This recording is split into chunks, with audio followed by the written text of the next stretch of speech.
by myself and Prof. Ulufsi, which discussed how research and extension services drive agroforestry adoption in 2 provinces in South Africa, Limpopo and Mpumalanga. And chapter 3, quickly, it was written by Zucom and co-authors, where they utilized multinomial choice analysis to explore smallholder farmers' responses to climate change in the Limpopo province. And chapter 4, it was written by Professor Fenter and a team, where she employs a multi-criteria analysis to assess sustainable livelihoods in the Eastern Cape province. So when we come to chapter 5 and 6, it encompasses China's rural land reforms and the legal complexity of land transfer. And it was authored by Jing and Yang. This chapter is critical. When I read it, especially in coming to South Africa currently, where we have some of the robust discussion in terms of land reform. So one can learn 1 or 2 from China, rural land reforms and the legal complexity of how to transfer. And chapter 7, it reviews climate change adaptation strategies in KwaZulu-Natal.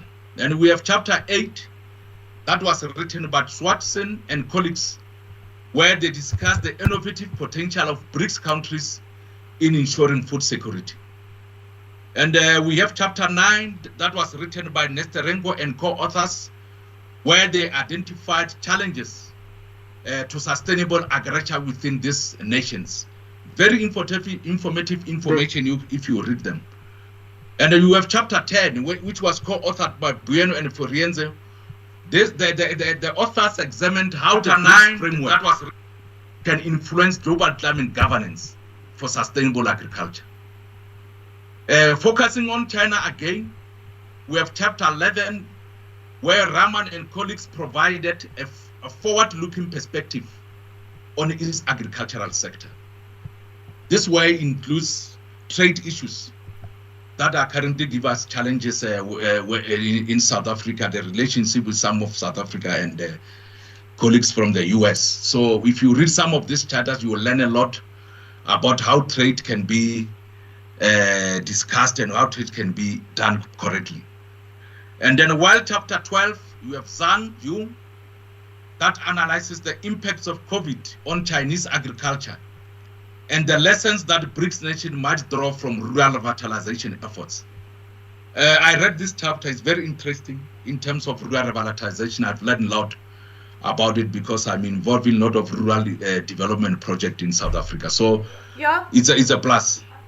And then we have chapter 13 by Abanovich and Maslova. Colleagues scrutinizes Russia's food security strategy within BRICS context. And then India's integration of agriculture and tourism is explored more in chapter 14 by Sharma, Arora and Desh, where they highlighted both economic and social benefits. So we also have chapter 15, colleagues, that was authored by Corlina and her team, that discusses digital transformation in Russian agriculture. Very interesting chapter also. And chapter 16, it was also written by colleagues that presented structural shifts within Brazilian agriculture. So those are some of the chapters. We have the final chapter. There's a chapter by Tele, Chikovi and Netswera that illustrate how sustainable development goals, zero hunger, can be achieved through agripreneurship using community training programs in South Africa as a case study. Also another very critical case study that you can read. So these are some of the summaries where when you have time, get yourself a book. This is a Springer Nature book, Innovation Agriculture System. You can get a 20% off when you use this kind of code, PALOUT, you get a discount. And yes, it captures the status of agriculture in BRICS countries. It provided a roadmap for agriculture and sustainable development. And it included very serious and interesting case studies with empirical evidence. So colleagues are encouraged to go to the website, follow the link, Springer link, and got yourself a very interesting chapters. And then as I conclude, I must also inform colleagues that we are also, there are also upcoming BRICS books or policy briefs within the Agrarian and Rural Development Committee of Practice, We have a book on adoption of agricultural practices that would going to be published by Springer, Switzerland. And also the other one, Water, Energy and Food Nexus, also covering case studies from BRICS to be published by Margaret Macmillan. And colleagues must also know that we have a policy brief that is published by BRICS Academic Review USHI 10 of this year. So with this short and without any waste of time, Chairperson, I thank you.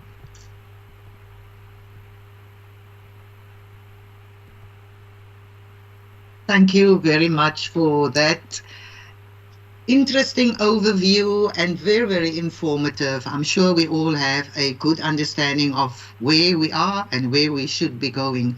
Simpiwe Mkomezulu Dube, your hand is up.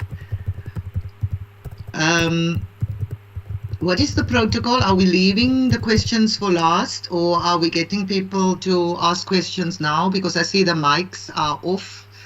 Can I please take the question last, Prof?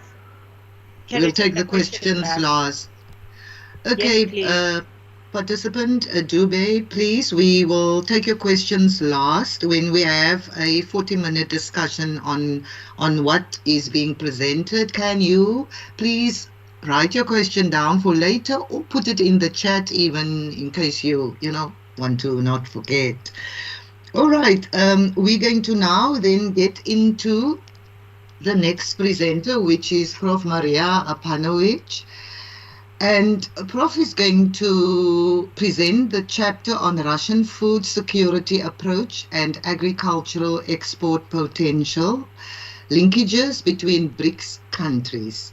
And I'm just going to take you through a few salient points just to give you a prelude of what to expect. We are going to look at food security that has taken a backseat in the global dialogue. Prof is going to show us how regional food security crises can escalate to a larger scale, what the pandemic did, how climate change can make us insecure, conflict, etc., and that we must get back to the Westphalian values. Prof, you have 15 minutes. Please start. Thank you very much.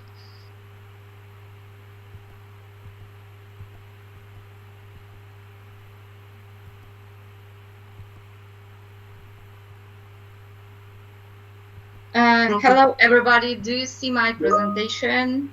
I just shared it. Yeah. Good. Then I will start. I today present our chapter just alone without my co-author because actually she is right now leaving South Africa to fly back to Moscow as she was participating in offline conference in Johannesburg. And that's why, due to that certain traveling restrictions, she couldn't manage to attend this interesting event. But I will share all the chapter milestones that we do have. First of all, I would like to thank you for invitation to this event because it's really interesting to discuss agricultural problems and all the future potentials towards BRICS countries, especially in the idea of the development of the BRICS community and enlargement of BRICS when we can speak about BRICS Plus. But we, in our chapter, we focus just on BRICS countries without BRICS Plus, because that would be too much for the big analysis. So, brief what our chapter is about. We consider that food security is very crucial for the state security and for the state sovereignty. And that actually is one of the foundation for the individual well-being in every country. That's why we took interest to this topic and developed it concerning the trade initiatives and trade restrictions between the countries. Then the second statement that we wanted to introduce in our chapter was about globalization and its effect on the food security. And here we can state that fast-moving product flows can actually affect the regional food crisis. The third statement that is very important to us. Sorry, Prof. Yeah. Are you showing your slides? Because it's on the first slide still. Just a second. Yes, I'm showing the slide. Probably. Oh, there we see introduction now. Okay, good. Then I will just have the other mode. The third statement would be about COVID-19 and this influence of global pandemics on the food supply chains. Just the most recent pandemic of the COVID-19 showed us that supply chains are very dependent on the connections and possibilities between countries. And in this respect, we again should return to the food security issue. We discussed in our chapter step-by-step short-term and long-term trends in the food security and those global challenges that we do have in the 21st century. Among long-term trends, we consider growing of the population, so then we need more food to be produced. Shifting dietary patterns, that is a very important trend that we foreseen and that would be still on the wave and that we should consider when we are speaking about agricultural policy of the state. And also increasing food waste. Unfortunately, this trend also is on the wave and we can't skip it. And that's why to compare the cases of the major BRICS countries, we have decided to discuss the following factors that do influence food sustainability, food security, and agricultural national policies of the states.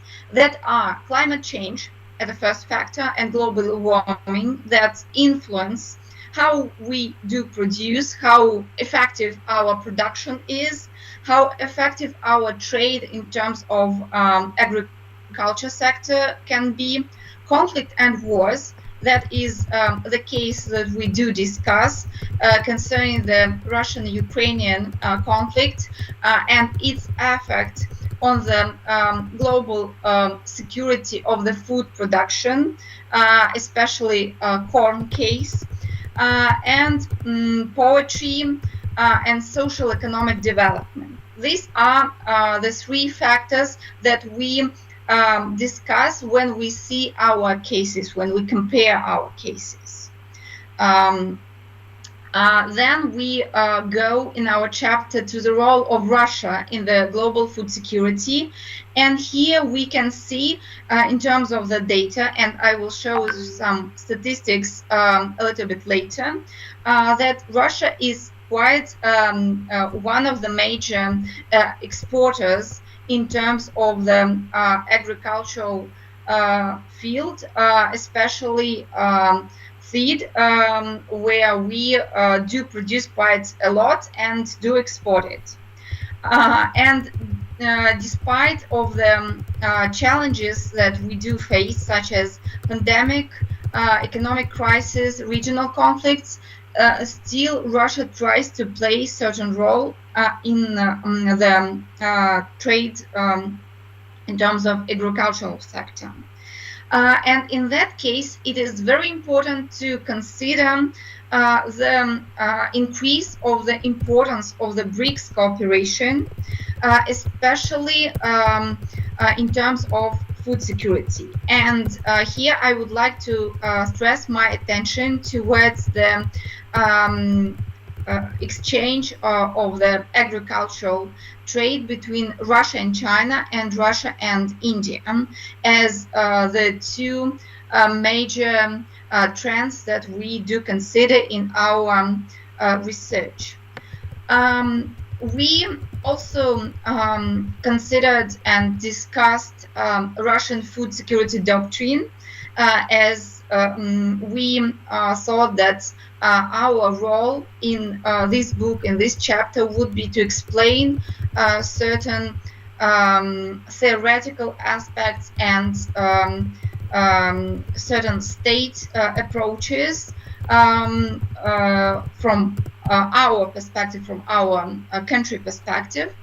And here we can say that Russian Federation uses integrated approach that combines UN and FAO frameworks with the emphasis of our potential towards certain aspects. We also, in our national policies, in Russian national policies, try to state food sovereignty as we consider it our part of our national security and put it within the concept of our state documents. Unfortunately, we do perceive also sanctions and the effect of sanctions due to the conflict between Russia and Ukraine, and how these sanctions actually changed our trade policy in the field of agriculture. The next slide speaks about our domestic production targets, and you see that among agricultural products we do have a certain potential that we developed throughout the recent 20 years. And actually, the after COVID perspective also gave us certain effect here, where we tried to produce more in a certain field. But we also have certain challenges. And that is one of the tasks that we foreseen in our chapter. We try to explain what are key features of our of Russian food security doctrine, how it corresponds or overlaps with other security doctrines of other BRICS countries, so where we have match and where we have mismatch.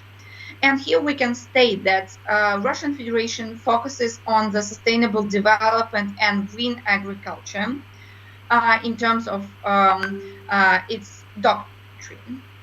Sometimes the reality dismatch with the doctrine, but we need to explain the doctrine first. We also give a certain agricultural trade overview in the chapter, the overview of the trade balance between Russia and China, Russia and India, Russia and Brazil, Russia and South Africa. We see the perspective and certain limitations of that experts and trade policy that we do have with those countries on bilateral level. And from that we go to the modern challenges and perspectives that we do have in terms of the BRICS community. First, we make a statement that imports remain as significant point, especially for some high-value products. such as meats, dairy, fruits, and nuts, where we cannot substitute it with other destinations, with other countries. We have traditional exporters and importers from particular countries. Sanctions, especially from the starting from the 2022, they really change our policy and influence our policy. And here we have quite a great potential in enlargements within BRICS community, not only classic BRICS, but we can also state that BRICS Plus would also play quite an important role here. And also certain national health issues where we need to go behind the poverty and inequality would be in our focus throughout the development of our trade between the BRICS community countries. While we do have the following challenges that we classified in 3 groups: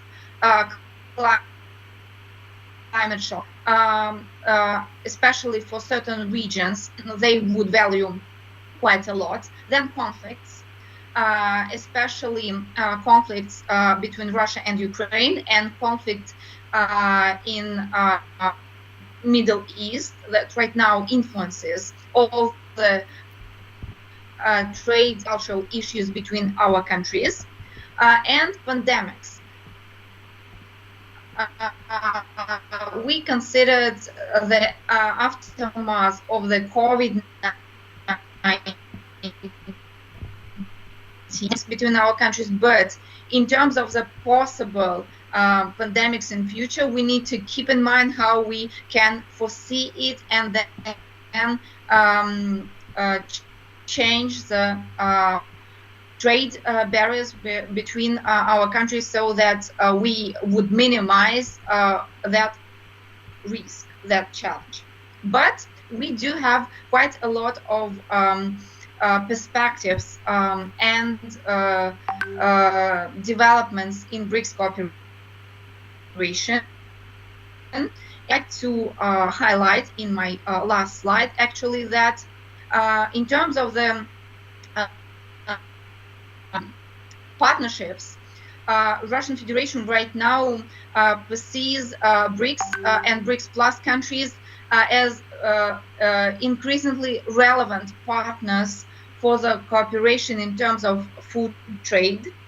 And we highlighted on the bilateral level right now and during all BRICS conferences and events. And we see how we develop and enlarge our food cooperation in this special sector. Then we really see that in future our community would focus on self-relevance and diversification of export markets, and also on mutual support in terms of so in case some other countries, non-BRICS countries, would like to impose any trade barriers or sanctions to some countries within BRICS community, we can use BRICS cooperation to minimize the effect of that sanctions. And here we have a good example of Russia-China developments, because as we see right now, United States try to impose certain trade barriers extra trade barriers to China. And we see how Russia and China, on the other hand, changes and enlarges its cooperation in certain fields, also in food trade, to balance that challenge of extra actors that would like to impose those sanctions to the food trade. Finally, my final remark would be that actually, when we compare Russian food security model towards others, we can state that our food security model is a certain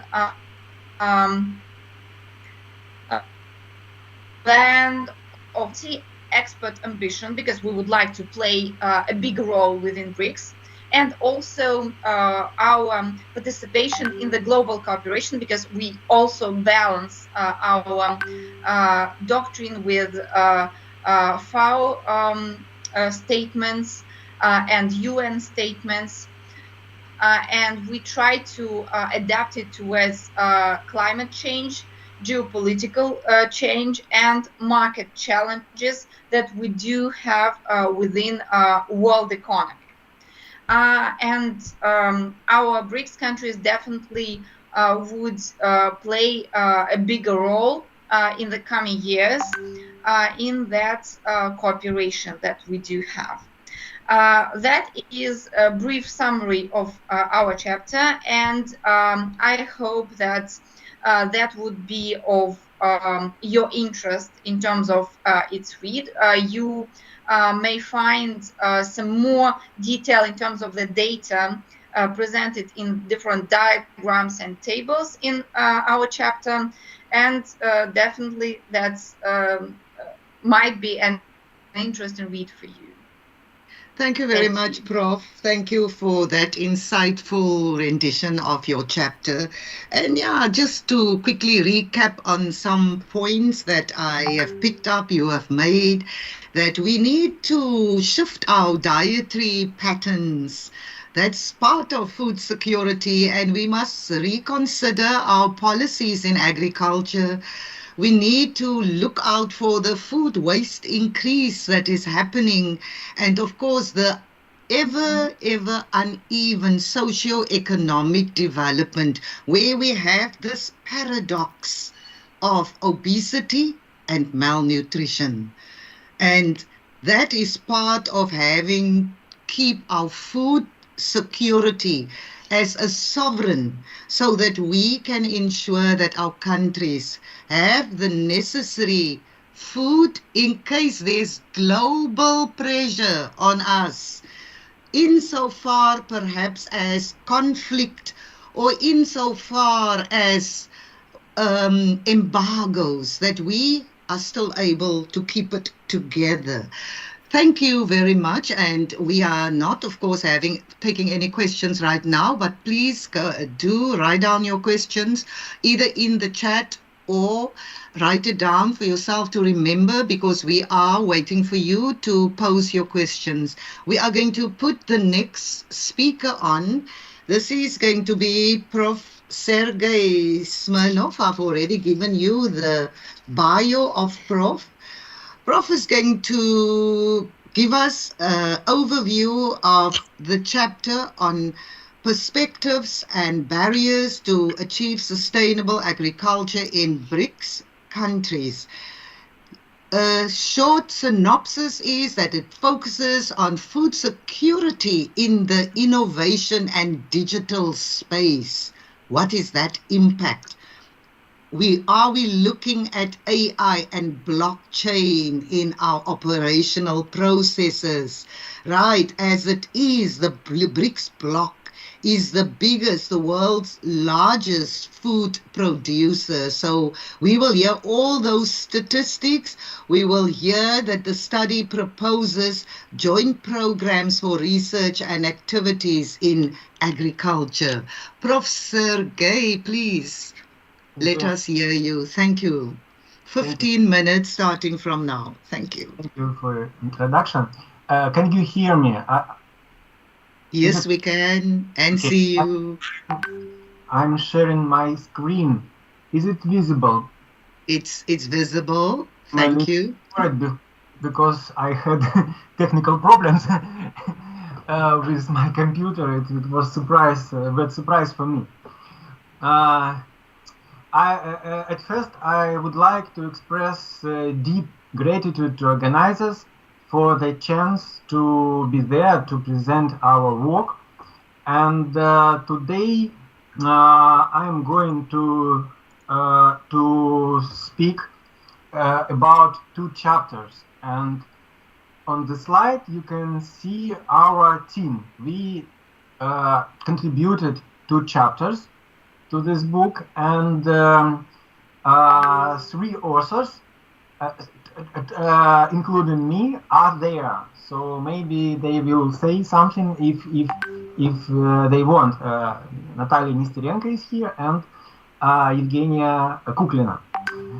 So we contributed 2 chapters, and today I'm going to speak mainly about digital aspects of agricultural companies in Russia, because I think it's the most interesting question.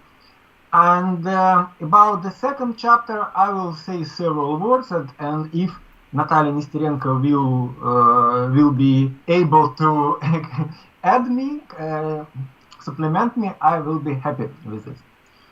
So, at first, I would like to say several words about industrial structure. This is a very interesting question in every country, and especially in Russia, because you know that free entrepreneurship was banned during the Soviet period, and we have about 30 years of entrepreneurship development in the new Russia. And now we can state that some industry, some type of industry structure is established, and main role play big corporations, agri-industrial complexes, or in Russia we call it agro-holdings, and they constitute about 1/3, maybe even more, maybe about 40% of all agro production. And in some industries, like poultry meat, their share is higher, about 60%. In pork, 60%, and some industries also demonstrate that a large share of agro-holdings. Next, the second largest group, farmers. So they approximately contribute about 15% of gross production, but their share is steady decrease. If I'm mistaken, Natalia will fix me about these figures, but I got these figures in my mind, and so, and the third very interesting and important part of agricultural producers are personal subsidiary farms. So it's very small plots of land, and they work on this plot, and they produce about 50% of all vegetables grown in Russia, and even 65% of potatoes, because potatoes is the main product in our agricultural balance. So people like potatoes in Russia and consume it in huge. And so speaking about digital transformation, we have say that only big companies, agri-industrial complexes, have enough resources to implement innovations, to implement for industry 4.0 technologies, agri-tech, and many different digital digital technologies that enhance labor productivity, cost, reduce cost, and so on. So agro-industrial complexes are the main is the main player in implementing digital technologies in Russia because they have resources. Farmers and small peasants who own a small plot of land have no resources because in Russia the cost of capital, of borrowed capital, is extremely high now. It's about 30%. Now it's a little bit decreased, but for most entrepreneurs, it's not lower than 25%. So if you have so expensive capital, you can't implement digital technologies because it doesn't make sense because it's very expensive, especially if the labor is respectively cheap. But huge agro-holdings have these resources. They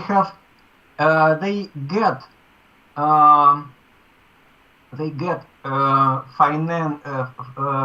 financial resources on lower rate from special programs that are supported by governments, and for them the rate of capital, the cost of capital is cheaper and maybe about 15% or even less or even lower. And what I want to say about big complexes, that here you can see the list of the top 10 agro-industrial complexes in Russia that set game rules. They are trendsetters. They have resources. They usually use vertical integration strategy to control all value chain in all elements, from land, from animals, up to retail. So they can control all value chain and benefit from this. And so they have resources and they implement a range of technologies. And on next slide, I will focus on several examples of these technologies. I'm not going to express you because in all countries there are many examples of implementing new digital technologies, especially in agribusiness, because agritech is a very promising and growing area in the world now, and Russia also participate in this trend. And as you can see here, examples that huge big companies, big corporations implemented. So here autonomous harvesters. So it's a machine that collect crop from the land. And this is the project joint venture of Sberbank. Sberbank, maybe not. It's a main bank of Russia. It's a giant bank that control half of our economy. And Rusagra, I suppose, it's a top 3 player in the market, and they introduced a special joint venture that produce and explore special autonomous vehicles, and they got good results, of course, because it operates without people. And here in the cabin you can see the chief executive, very famous in Russia, a person, German Gref. He's very close to our president, and he is in the cabin and demonstrate their success. Also, there are many examples in other industries. Econiva, another very big player of the market, introduced systems of livestock feedings. So it's special process, automated process, and I know that in most I think in most big agricultural holdings, these technologies are already have been implemented. So automated. Prof, we have 5 more minutes, please. Okay, five. Thank you. Okay, thank you. Okay, I'm going to finish in 3 or 4 minutes. Okay, so there are many examples, but all examples that we collected can be attributed to big players. Farmers have no resources, they have no competence to implement it. And this is, I think, it must be the next step of development. So it should be developed special how to put it, special infrastructure that attract small players, small developers of these technologies who can supply with standard decisions and provide standard decisions to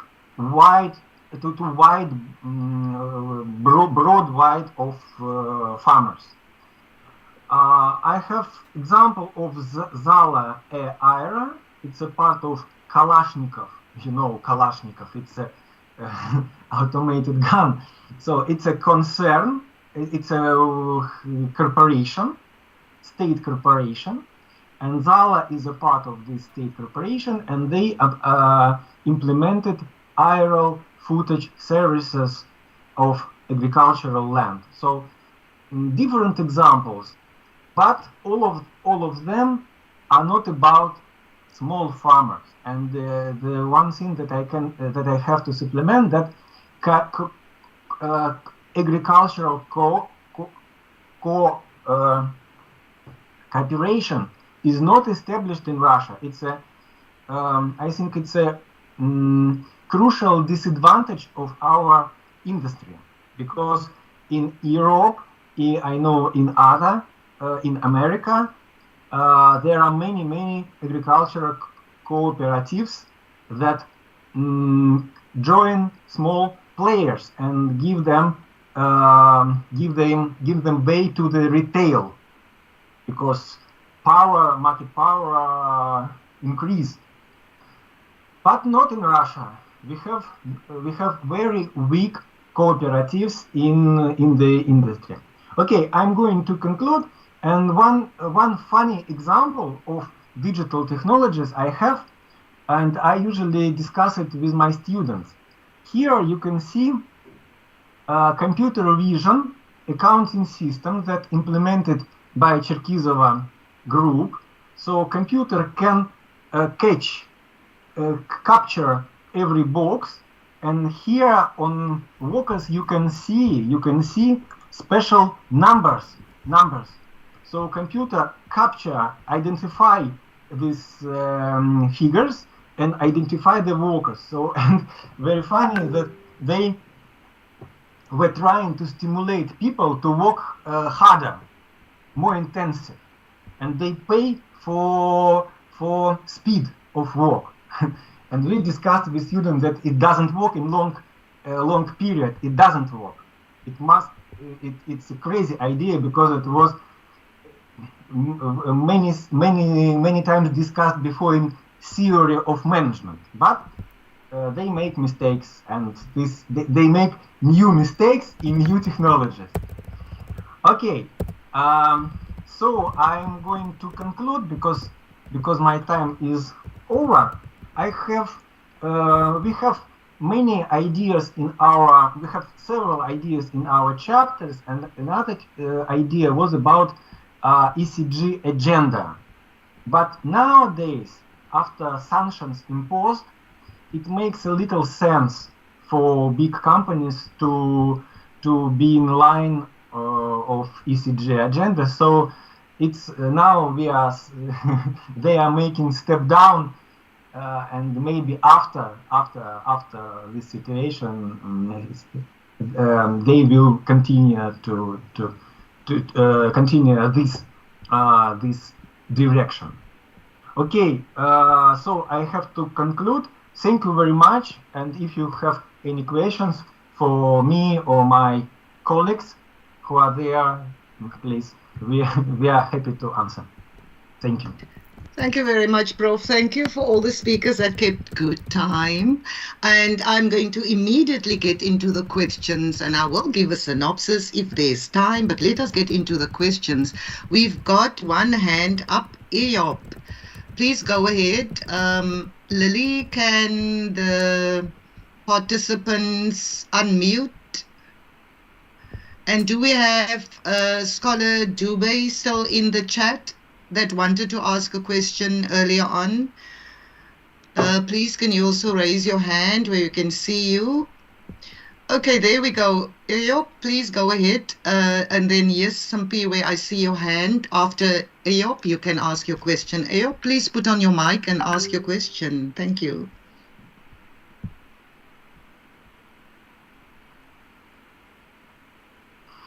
Oh, I don't know whether if I... Yes, can I go? Yes, please.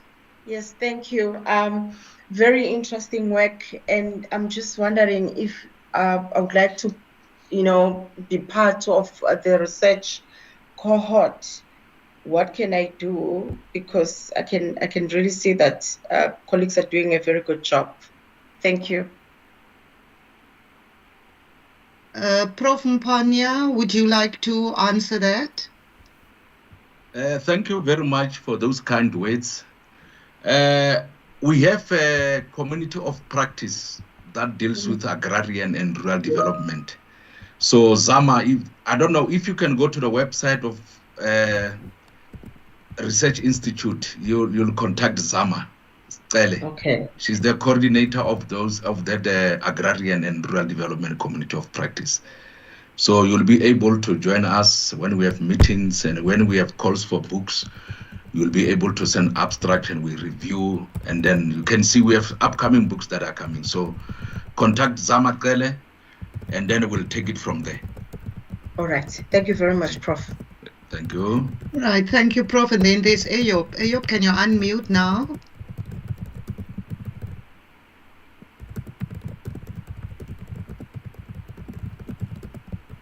Are we able to unmute him?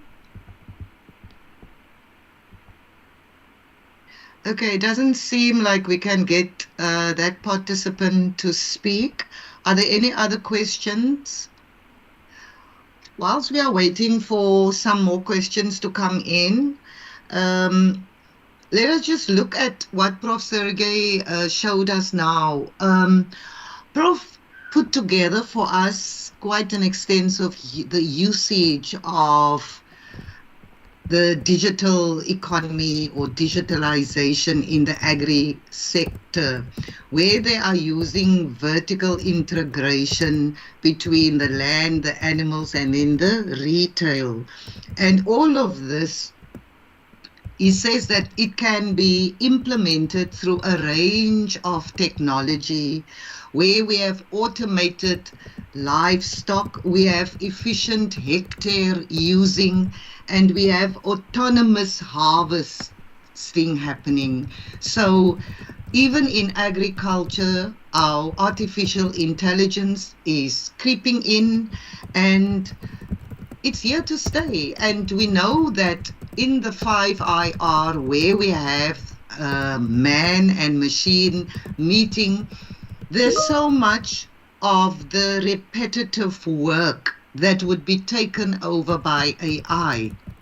And that does not make us extinct, because it frees us then up to be more thoughtful around what we want to innovate. Critical thinking, problem solving, that's what the human race should be occupied with, and not necessarily the repetitive stuff that artificial intelligence, that we can train artificial intelligence to do, because all of this is that. So let us not divorce AI from agriculture. As Prof. Sergey pointed out, it is smack bang in the industry, and if we lag behind, we're going to be held behind on getting our sustainable development goals realized, and particular food security. Do we have any other questions? Let me see what is in the chat. Just give me a moment. Okay, I don't see anything else in the chat. I've allowed, sorry, Doc, I've allowed Ayob. I think he needs or she needs to unmute themselves. I think the microphone is on. Ayob, can you hear us? If you can hear us, please go ahead and speak.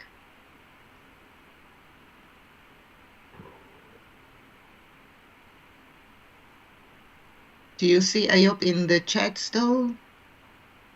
Yes, they are in the chat, but I'm not sure what's wrong because the microphone is on. So right. I've unmuted him, so I don't know. Okay, then if there aren't any more questions, I don't know if Prof. Mponya perhaps want to come in here and have a last word on the book. I have also made a small synopsis of what you have spoken about the book. But if you would like to just give us some closing remarks, we've got another 14 minutes or so to go. Prof. Mponya, please go ahead. Thank you very much, Dr. Bukes. I think what I would just like to say is that the authors that contributed to the book, they've done a very wonderful job. If you see the access and you compare the performance of the book with the ones that were published on the same time, we check the access, you can see that the performance is just high. Those access for some books is for 3-year access, but for this one, only a year performance. The access is close to 3,000. I mean, it's quite good. So I'd just like to appreciate the authors, the way they were cooperating. You know, they were just very fast when they were addressing the reviews, and that's the book, and it's doing very well on the shelf. And I also like to thank the NIHS, the BRICS, the Durban University of Technology for the opportunity. You know, it's not easy now. We can now do work with the international, collaborate with our international scientists. It's not an easy. That is a very good opportunity for us, and we like to thank it very much. And without them, we won't be here. And you can see we are continuing nicely. We have other books that are coming because of that support that we are getting from the BRICS Research Institute in DUT and our colleagues from various universities in BRICS, and say thank you very much, colleagues, and for the wonderful presentation you did, Prof. CJ. I know him personally. We met in China. So thank you very much for you to be here. And Chair, that's where my words. Thank you very much. Thank you very much, Prof. And then some last words from Prof. Arpanovich. You want to go ahead and give us some last words? Yes, actually, I would like to thank again you as a team who proposed us to participate in this project, because I personally consider that it is very important to enlarge BRICS research community with such kind of publications where we exchange our opinions and where we try to share what we perceive and how we perceive our national issues. And only by that we can better understand our colleagues from other countries. and I really see that summary of all our chapters. Even that we presented only some chapters today, the book consists of much more useful information, but that really enlarge our research perspective, our way of thinking when we read other researches and meet people on such events that we have today. Thank you for that. Thank you very much, Prof. And then, Prof. Sergey, would you like to have a few parting shots? Yeah, I will be short. I agree with Maria that it's very important to have a net of researchers that can conduct comparative research, especially across our BRICS countries. It's extremely important because it builds links between people, and sometimes we don't know. I want some information from Brazil. Who can provide it? Here we can find, and this is a great opportunity that BRICS Research Institute provided, and they maintain this net. So I think it's the most valuable thing. And in Russia, when I search people who can contribute something in agriculture, because I'm not specialist in agribusiness. I'm not going to write these chapters because I am dealing with another things. But it was a problem. It was a problem. I know several, but they are not interested. Because they are interested that if I ask them, are you interested? Yes, I'm interested. Can you provide something in English? No, because we have no experience in this writing together with other people and for international audience. So it was a problem, and for Russia it's very important thing, because now we are isolated and our science became more and more isolated during these years, and this is like a window for us, so we can find people from friendly countries and do research together. So I think thank you very much for this chance. Thank you very much for those kind words. Yes, this is the whole reason for the BRICS Institute of Research at DUT, so that we can fully explore the SDG 17 and bring our collaboration and our partnership building together.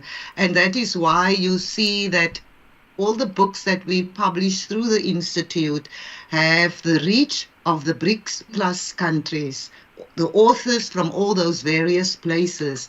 And this important book that we have launched now on agriculture, the land issue has been a very long issue of debate in South Africa, and all of these contributions can help us to move forward on how we unpack the land issue in South Africa and in the world at large, because the BRICS bloc has a wealth of information and knowledge sharing that they can bring to the global economy.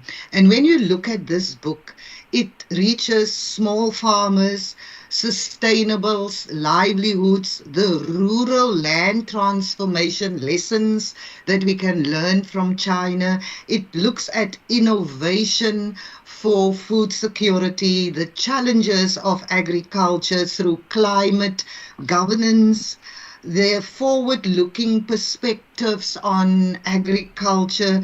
We're looking at how China has revitalized the rural economies through agriculture. We look at agri-tourism, the Brazilian model of agriculture, the digital transformation, and then the community programs. As you can see, it's a wealth of not just information and knowledge, it's a wealth of practice practical things that we can implement that will secure food sovereignty in our different sovereigns.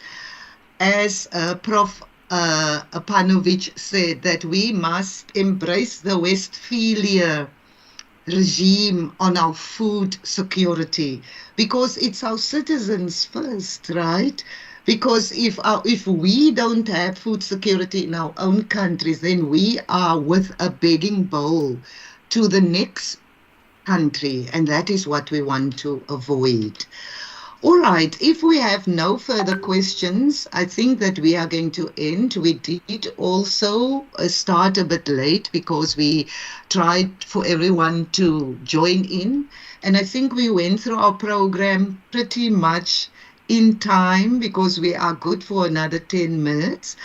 I want to thank BRICS for allowing this platform to happen, where all of us could collaborate with each other, where we could listen intensely as you did as delegates, and clearly we have made a lot of sense to you, hence there hasn't been that many questions. We thank Prof. Mponya. Sorry, Doc. Yes. Sorry, yes. Doc. I forgot to say, please can we have a picture before we close? Just those who are able to open up their camera, and then the team will take photos. All right, so you have opened the camera for everyone then. Please, colleagues, can we have your pic to show that we've been online in this chat? You know, you all need your internationalization reach for your promotions. This is the evidence of such. And yes, as I was thanking Prof. Mponya, the chief editor of this book, not an easy feat. We know what it is to be the chief editor, to have to pull all of this together, and you have 18 chapters with so many authors. So it's not an easy feat, but you've done it. The book is on the shelf. The book is being sold. The book is getting traction, and we're hoping for colleagues to promote it in their networks and see that it doesn't just gather dust, but we actually implement as such. Colleagues, please put on your cameras. We're waiting. Please let us see. We've got, who have I got in my purview? Okay, we are getting pictures. Lily, also please screenshot if you can, or Ifeanyi, please screenshot or take pictures. Okay, there's a few more people that is coming in on the screenshot. Okay, can you do this now, Zamaswazi? I've taken a screenshot. Yes, thank you, colleagues.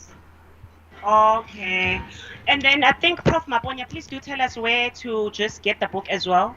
If you can remind the colleagues, if you have a link, please do share the link as well on the chats. Yeah, check. I finally did share now, ne? A link. Yes. Yeah, the link is on in the chat. Oh. It's a springer.com book. And of course, it is electronically and in print available. Thank you very much, colleagues. So then we end this session on that good note. Have a wonderful weekend and happy research. Thank you, colleagues. Thank you, colleagues. Bye. Thank you. Bye. Thank you. Bye.